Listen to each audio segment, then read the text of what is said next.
Hey, I'd like to welcome you to another episode of the Mission Matters Business Podcast, your source for all things business.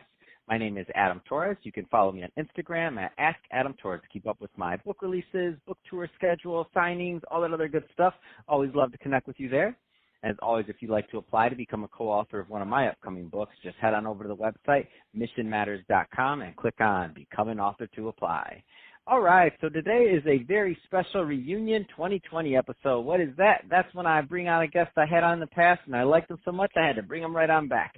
So today's guest is LeiLani Quiray, who is CEO over at Be The Change HR. LeiLani, welcome back to the show.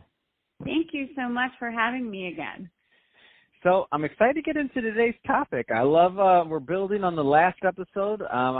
So HR for small business, how strategy and culture is just as important as compliance. I love that we're getting a little bit further into the strategy of things. But before we get into that, I don't want to assume that our new listeners caught your first episode. So let's just start off with giving us a little bit more background on what you're doing over at Be The Change HR. So Be The Change HR is a social enterprise. We do two things: human resources on a fractional basis for small business, and then we also offer job readiness courses to nonprofits across the U.S. So we hold a class, and then any of the students that are in the class, they're welcome to have free job coaching after. So we work with teen moms, people coming out of sex trafficking, domestic violence, lots of difficult life situations. And then talking more a little bit about human resources for small business, we work with businesses of that size to really help them, understand their human resources, build a strong foundation compliance-wise, and start having the conversation behind what we're going to talk about today, culture and strategy, and why that is so important. And industry agnostic, so we have clients in all industries. It doesn't matter because, like many professions, it doesn't change from industry to industry. Love it. Let's get into today's topic. So how strategy and culture is just as important as compliance. So I don't think this gets that much attention from the media and otherwise. So where do you want to begin? Well, let's start with compliance, right? So small businesses, that's one of the first things they think of when they think of human resources. It's always funny. I work with small businesses and they say something like, "We have our posters." And that is just the tip of the iceberg. The ones in the break room, right? The ones in the break room? We got the posters, and I'm like, okay, that's a really, really good start. But, with HR, it's so much of the law, right? Depending on what state you're in, there are more than, like California, insane with the amount of laws it has. And then you have more conservative states like, let's say, Texas, that doesn't have as many. And so businesses focus on this first, and rightfully so. You don't want to violate the law. You don't want to do things that you're not supposed to do, right? And that's very basic stuff like pay people at least minimum wage and classify them properly. Are they supposed to be paid salary or are they supposed to be paid hourly? Do I have to pay them overtime? What about the breaks? Do I have to give them breaks? Can I have this person be an independent contractor, or should they truly be an employee? What happens if someone gets injured at work? Or what happens if someone needs to take time off?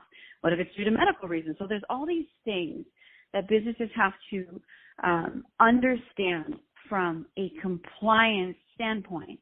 And, you could Google it. You could work with someone in human resources to figure out, okay, what do I need to do as a small business to make sure that I'm in compliance? Because what happens when you're not, this is where all the HR people like to scare businesses or scare their owners. It's like, if you don't do this thing, you might get sued, and then you get sued, the business might go under. I never think it's that dire unless you're doing something that's completely egregious. It's just try to do the right thing and then understand what applies to you based on where your business is located. So again, I was talking about states.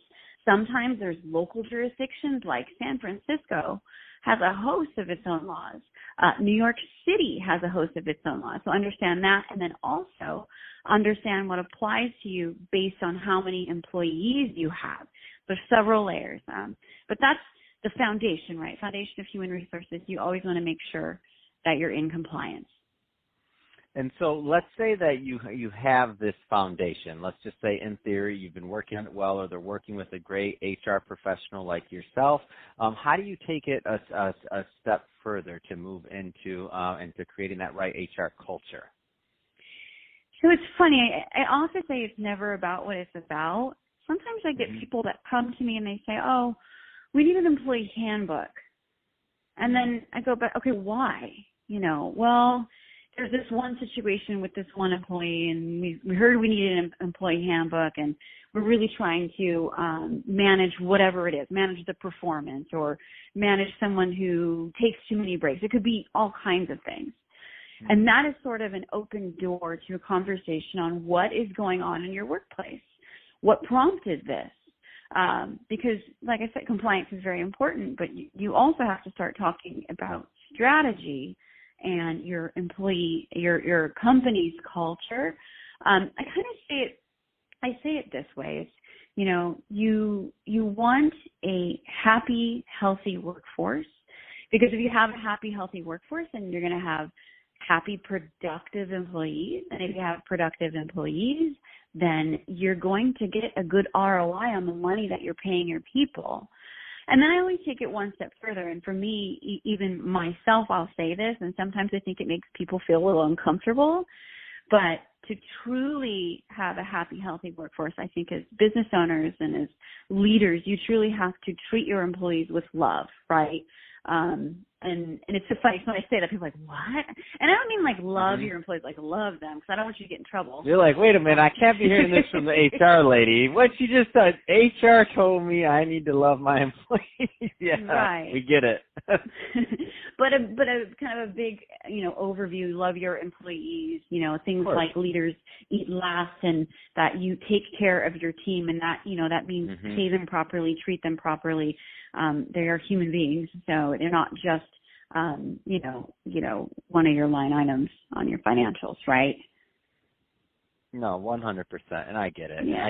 And I think most business owners obviously are operating in that condition, and then I love that how you bring it up though. So first off, you want to start the compliance, so just don't get yourself in trouble. And now the thought process is, how do you start building that culture? So let's say that they have the culture and it's starting to go. How do you continue that? Like, how do you once you start something, like anything in business, it doesn't stay still. So just because you create a handbook or you create this or a program, like, how does somebody maintain that culture after it starts to gain traction? And it's so funny, people talk about culture like it doesn't exist. It always exists. Always. No culture is a culture. That's what I say. No culture is a culture. Yeah. So there's ways to, of course, measure it. The two ways that I like to do it would be one, formal, right? There's a ton of resources out there that you could, as a small business, just reach out. You could formulate questions and do like an online form where people could take a survey and see how they feel about their job, how they feel about the people they work with, if they feel like they are making a difference in the company, if they have a stake, in the company. You can create, something where you can measure that and measure it quarterly, measure it yearly, and make sure you're constantly measuring it. The other way to do it, and I do both these things, is to sit down and talk to people, right? Like, what do you love about working here, and what are areas of improvement?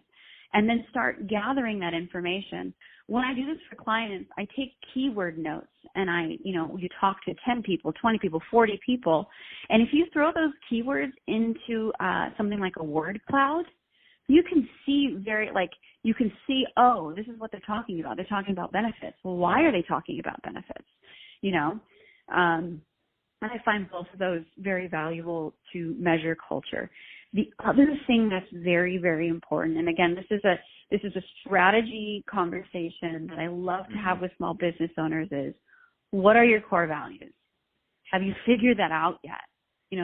Are they real core values, or did you list stuff like integrity and excellence? And when I work with businesses, it's like, the question is, what made your business successful? Those things that made your business successful, and sometimes it's qualities that the owner, that the leader possesses, could be and should be core values to support that, right? And then what is the one thing that you're not great at? What's your blind spot? What is the thing you constantly have to work on? Take the opposite of that and make it a core value. And we talk about strategy and culture. You make sure that everything you do, once you identify what those core values are based on that. Does this speak to our core values?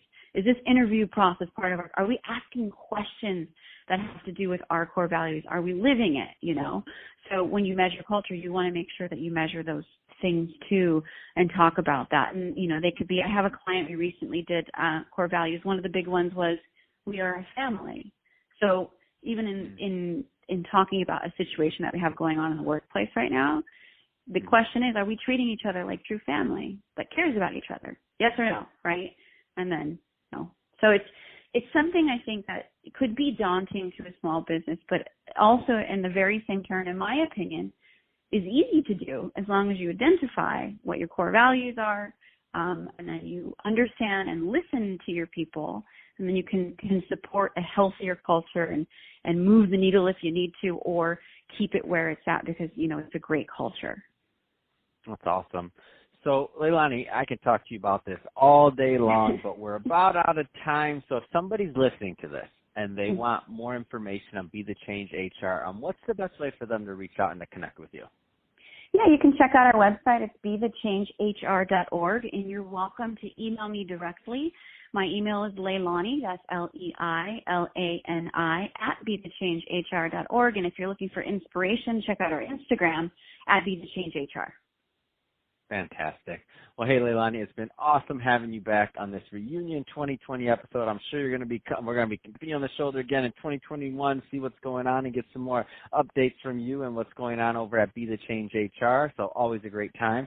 And to the audience, as always, thank you for tuning in. Hope you got a lot of value out of this. If you did, don't forget to subscribe to the podcast. If you're watching this on our YouTube channel, Mission Matters Business, definitely give that a subscribe, but leave us some comments in the comment section. Love to hear your thought process on the discussion and what you're up to. And LeiLani, thanks again for coming on the show.